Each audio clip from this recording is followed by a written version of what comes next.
जब उसके साथ पुनः अयोध्या वापस पहुंचे। जब हरण करके ले गए तो तब की स्थिति देखना, रामचंद्र जी की क्या कर रहे हैं, उस सीता की खोज कर रहे हैं, दर दर भटक रहे हैं कि कहीं तो मेरी जानकी मिल जाए, वैदेही मिल जाए, कहां है मेरी प्राण वल्लभा। उसे खोज रहे हैं, तड़प रहे हैं उसके लिए कि कब मुझे मिल जाए वो। और क्या हुआ, जब युद्ध करके उसी के लिए, युद्ध किसके लिए हुआ, पूरा युद्ध किसके लिए हुआ, युद्ध मात्र सीता के लिए हुआ। यदि रावण वैसे ही सीता को छोड़ देता तो इतना बड़ा युद्ध नहीं होता, इतने सारे लोग नहीं मरते। लेकिन क्या हुआ कि रावण ने सीता को छोड़ना स्वीकार नहीं किया और उसके लिए इतना बड़ा युद्ध रच गया। रामचंद्र जी युद्ध में रावण को हरा के सीता को लेके आ गए। लेकिन क्या हुआ, जब नगरी में पहुंचे अयोध्या में, मात्र क्या हुआ, किसी ने अपवाद क्या कर दिया इतना सा कि रावण क्या रह के आई है और रामचंद्र जी ने इसे रख लिया, अब हम लोग भी रख सकते हैं। जब हमारे राजा ऐसा कर सकते हैं तो फिर हम लोग भी कर सकते हैं।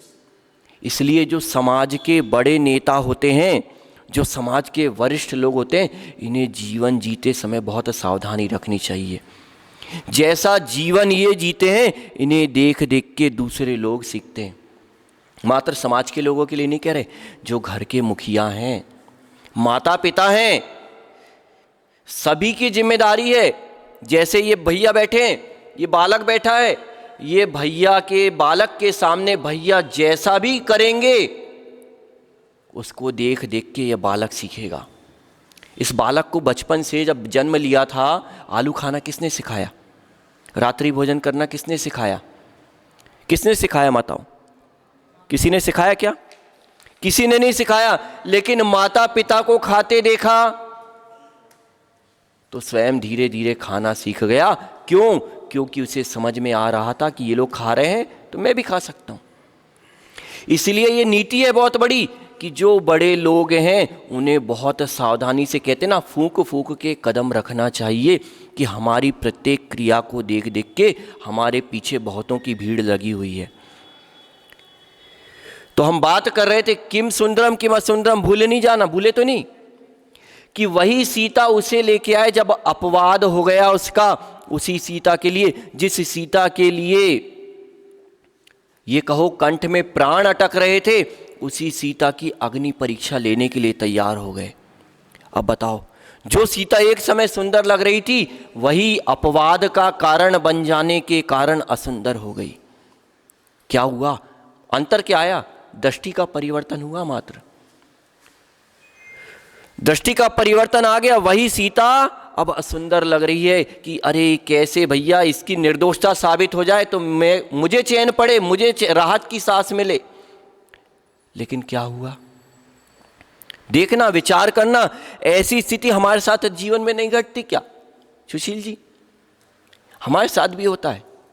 यदि पत्नी ने किसी दिन बहुत सुंदर स्वादिष्ट भोजन बना के दे दिया, अरे क्या सुंदर भोजन बनाया मेरी पत्नी ने, और वही किसी दिन मिर्च मसाला थोड़ा ज़्यादा डाल दे, तीखी कर दे मिर्च, अथवा नमक ज़्यादा डाल दे, तो क्या होगा, वही भोजन की थाली घूमती नजर आएगी, पत्नी पे हो सकता है हाथ भी उठ जाए। जो पत्नी अभी सुंदर भोजन बना के दे रही थी तो बड़ी अच्छी लग रही थी, अरे कितनी अच्छी है, और अभी क्या हुआ, थोड़ा सा भोजन में मिर्च अथवा नमक ज़्यादा क्या डल गया, वही पत्नी अब दुख का, क्लेश का कारण बन गई। क्या हुआ, विचार करना। इसलिए आचार्य भगवान ने बहुत गहरा सूत्र दिया है कि किम सुंदरम किम असुंदरम, किन भोगों के पीछे भाग रहे हो, किन भोगों के पीछे भाग रहे हो, जिन्हें आप सुंदर समझ के भोग रहे हो, ये आपके लिए पाप का ही कारण बनेंगे, आपको दुर्गति में ही ले जाने वाले हैं, आपको सुगति की प्राप्ति होने वाली नहीं है। वस्तु सुंदर नहीं है, यदि वस्तु सुंदर होती, यदि वस्तु में सुंदरता होती, धन संपत्ति में सुंदरता होती, बंटी भैया, लोग आज पंचम काल में कहते हैं कि लोग पैसे के पीछे दौड़ रहे हैं, कोई पैसे के लिए दौड़ रहा है, कोई नाम के लिए दौड़ रहा है, कोई ख्याति पूजा के लिए दौड़ रहा है। ये दौड़ लगी हुई है। पूछना, ये किसके लिए दौड़ रहे हो? किसके लिए दौड़ रहे हो? ये तुम्हारी आत्मा का धर्म है क्या? ये तुम्हारी आत्मा का धर्म नहीं है। ये तो सारी पर वस्तुएं हैं, और इन पर वस्तुओं में जो जीव सुंदर असुंदर की कल्पना कर रहा है, या मात्र उसकी मूर्खता ही है। सत्य का जीवन नहीं जी रहा, भी असत्य का जीवन जी रहा है। और जिस दिन सत्य समझ में आ जाएगा, उस दिन मात्र संसार में कोई वस्तु यदि सुंदर नजर आएगी तो वो है क्या? अपनी एकत्व विभक्त स्वभावी जो निज आत्मा है, मात्र वही सुंदर नजर आएगी। उसके अलावा जगत की सारी वस्तुएं जो हैं वे पर वस्तुएं आपको भिन्न दिखेंगी कि इनसे हमें कोई प्रयोजन नहीं है। बड़े बड़े तीर्थंकर जो हो गए, कैसे बन गए, कैसे दीक्षा धारण कर लेते हैं? पढ़ते हो ना आप लोग कि कोटि 18 घोड़े छोड़े 84 लाख हाथी। हमारे पास क्या है? हमारे पास क्या है सौम्य भैया? हमारे पास क्या है? उसके पास सोचो कितने कितने कितनी कितनी संपदा चक्रवर्ती के पास, और इतनी सारी संपदा वैराग्य होते ही वो छोड़ देता है। और हमारे पास क्या है? हमारे पास ये कहो कि 1 लाख रुपया भी नहीं जुड़ा होगा, लेकिन वो लाख रुपए के राग में भी हम मरे जा रहे हैं। ये उसकी रक्षा तो कर ही रहे हैं कि इसकी रक्षा हो जाए, और नया चाहिए और नया चाहिए, उसके लिए दौड़े जा रहे हैं। भाई भाई से लड़ रहा है, पिता पिता से लड़ रहा है, देवरानी जेठानी आपस में लड़ रही हैं, एक दूसरे से नहीं बन रही। क्यों नहीं बन रही? क्योंकि हमारी दृष्टि विपरीत चल रही है। दृष्टि जिस दिन सुधर जाएगी, उस दिन हमारा मोक्ष मार्ग शुरू हो जाएगा, क्योंकि समय भी हो गया। लेकिन जो आचार्य भगवान ने गहरा सूत्र दिया है, इस सूत्र पे अवश्य विचार करना। बहुत गहरा सूत्र है कि किसके लिए हम जी रहे हैं, किसके लिए जी रहे हैं? शरीर की पुष्टि के लिए, घर परिवार के लिए, किसके लिए जी रहे हो? जिनके लिए आप जी रहे हो वे भी आपके अपने स्वयं के नहीं हैं, उन्हें भी आपको छोड़ के जाना है। जब आपका खुद का शरीर आपका साथ देने वाला नहीं है, तो फिर संसार में कौन तुम्हारा साथ देने वाला है? कोई साथ देने वाला नहीं है।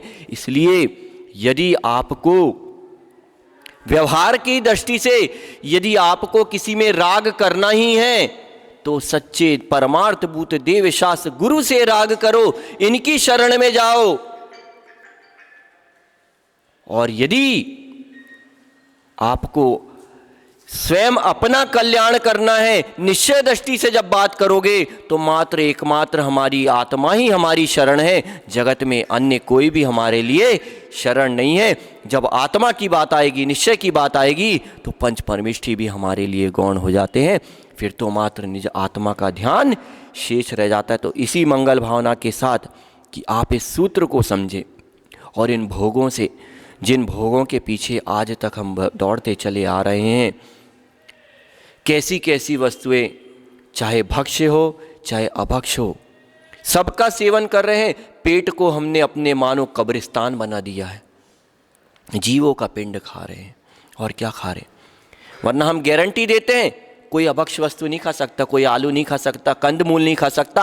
आपने अपनी दृष्टि सुंदर नहीं बना रखी है, आपकी दृष्टि अभी अपवित्र है, इसलिए आप अभक्ष्य वस्तुएं आपको रुचिकर लग रही हैं। जिस दिन दृष्टि पवित्र हो जाएगी, उस दिन वही वस्तु आपके लिए ही हो जाएगी।